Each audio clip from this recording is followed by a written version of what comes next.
to breathe, but that's alright.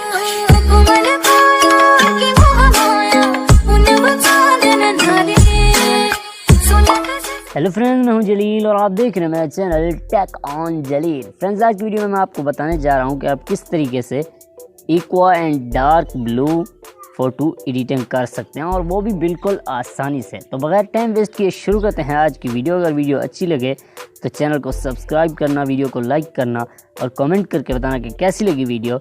So let's get started.